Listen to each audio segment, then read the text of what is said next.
In terms of technological developments, the biggest news in social media in 2010 is the Facebook like button, shortly followed by the Twitter tweet button, both of which have become ubiquitous over the internet. The technology here is known as the Open Graph or social graph, which allows any website to plug into a social network and be included among the information gathered and shared by and about a particular individual. On the positive side, the like button allows users much more easily to share with their friends the things that they like. But it also means that in addition to knowing who your friends are, Facebook and Twitter also know what you're interested in around basically the whole internet. This allows Facebook to open up all kinds of advertising possibilities as they learn more and more about their users.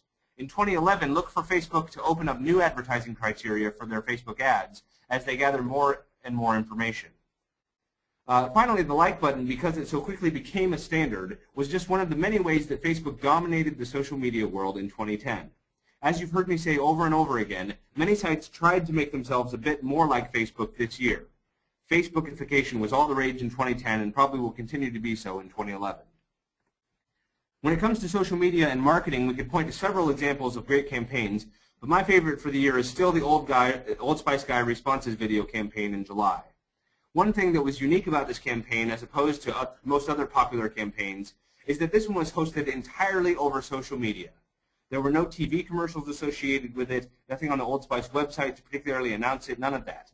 This was a campaign strictly for the social media world, and it was enormously popular. It was first announced on the Old Spice Twitter feed. Questions and comments were then addressed from users on Facebook, Twitter, Reddit, and other places.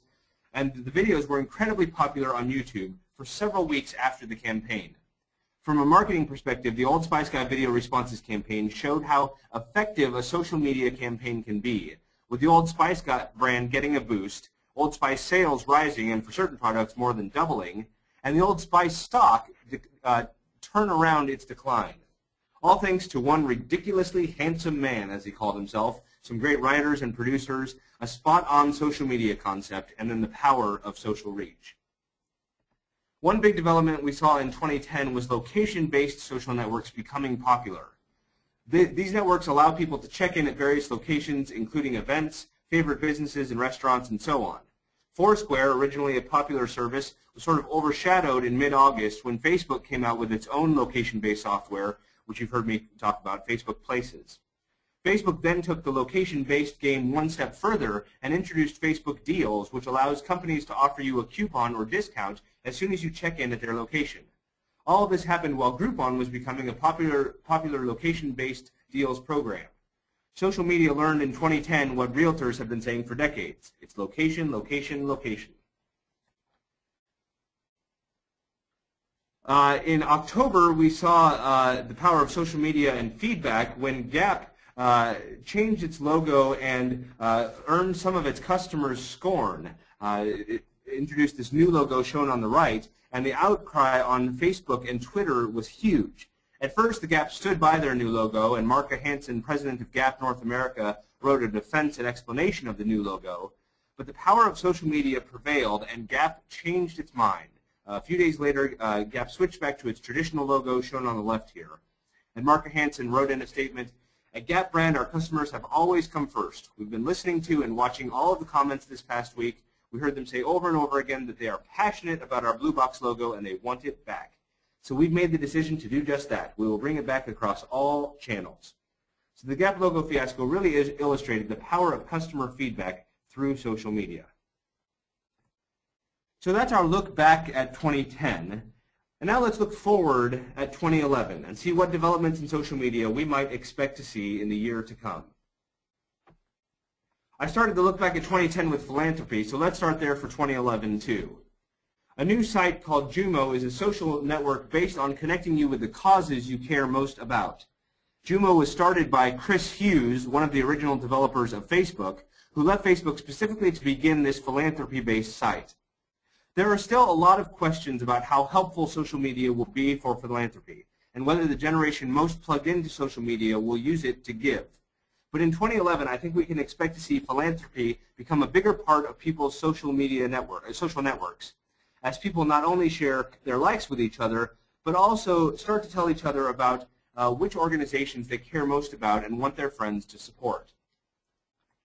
My second prediction for 2011 isn't particularly exciting or newsworthy. It's more of just a notation of a trend.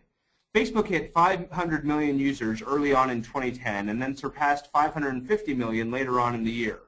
They're not yet at 600 million, or if they are, they're keeping quiet about it, which would be surprising. But I expect that in 2011, Facebook may have another burst in growth that brings them all the way up to 700 million users, which would mean a user increase of over 100 million in the year. But I think that's within Facebook's reach, within their realm of possibility. If and when that happens, Facebook will have twice as many users as the United States has people. That is an amazing reach by any standard. As I said in the last webinar, when Google almost acquired Groupon, I could see the writing on the wall in terms of what the future of search capability and deals will be like. I think in 2011 we'll start to see search results partially determined by deals and by the social graph. In other words, I think in 2011 we'll start seeing search results on Google, Bing, Yahoo, and other search engines influenced by which businesses are offering the best deals and by what your friends are interested in. Facebook and Bing already introduced social search earlier this year, but I think we'll see it move over to Google and see it also incorporate deals as well. Social media, search engines, and deal-based programs seem to be three roads poised to converge at the same point, all of which will change how searching and e-commerce are done in 2011. And that moves nicely into the next topic, which is social media and technology. I think in 2011 we'll see that most social media sites will be built to work with each other more and more.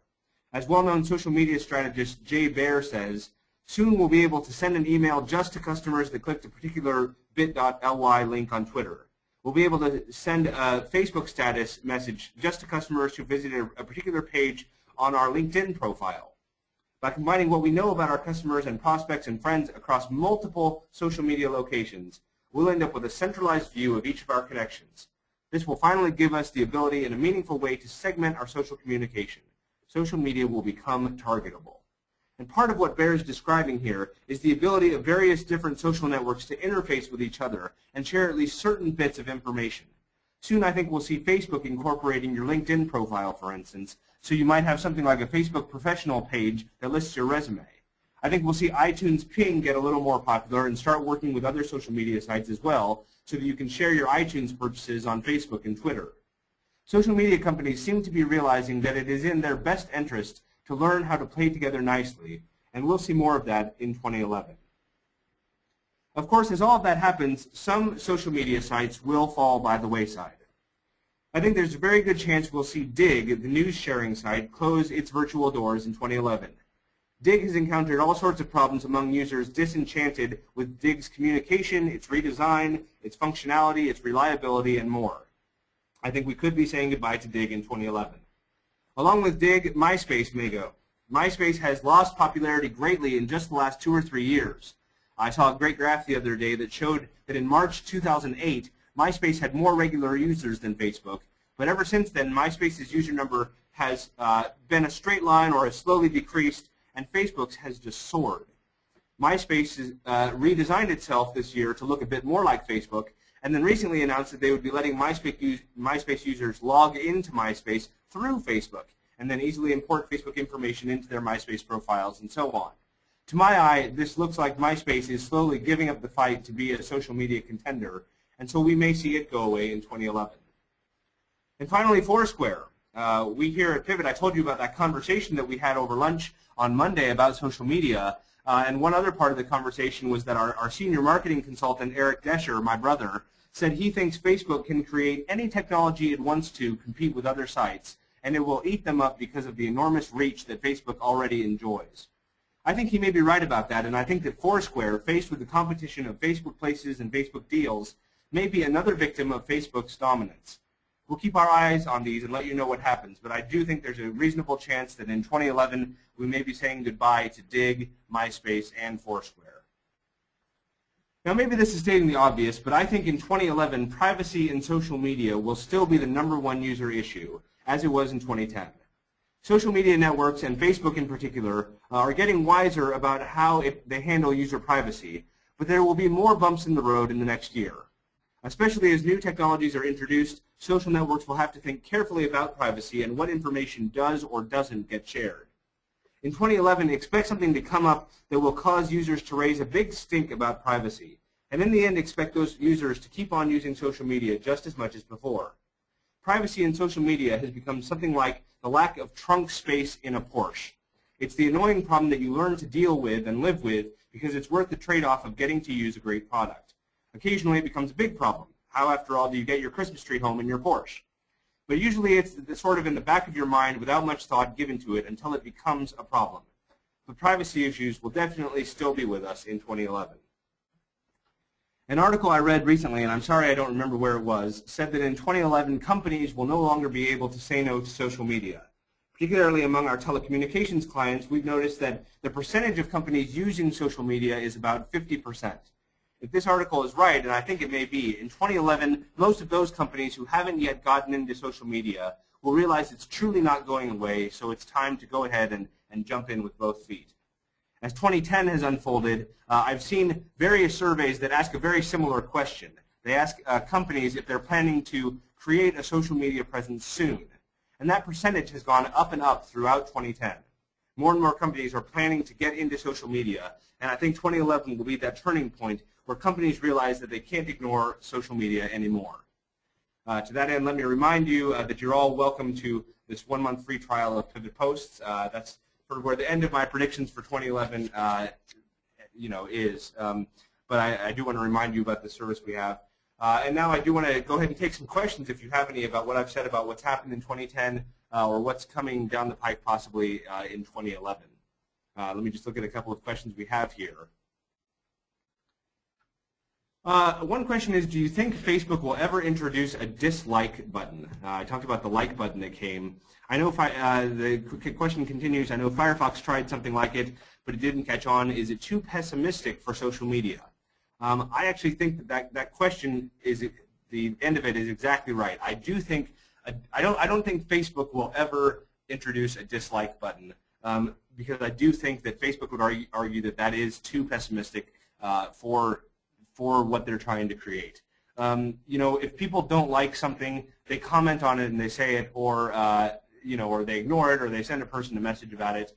And it's hard for me to imagine, one of the main reasons that Facebook has a like button, particularly for other sites around the internet, one of the main reasons it has it is to sell Facebook ads, to allow you to determine how your ads are targeted. And I don't think that Facebook is going to start letting you target on things like, I want to send out an ad to everybody who doesn't like such and such. I don't think we'll see a dislike button anytime soon. Another question about the Facebook Places functionality. It says, is there any way to use Facebook Places if you don't have a smartphone? Can you check in somewhere on your laptop?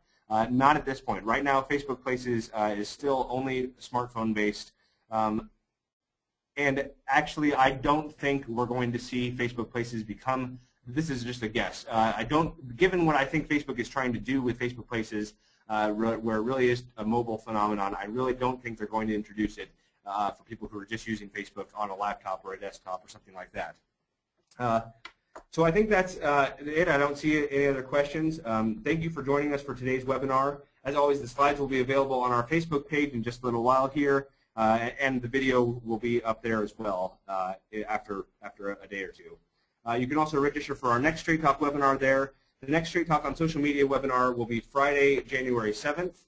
And our focus then will be social media in the workplace. A few of you have requested information about how you might set social media policies for employees, or what it means when you have employees of different generations with various comfort levels of social media. So we'll talk about some of those issues. You can also see the date of the next Straight Talk on Telco Marketing webinar, which is Wednesday, December 29th at 11 a.m., and that will be led by Dave. Finally, you can see my email and Dave's email there if you have any questions for us.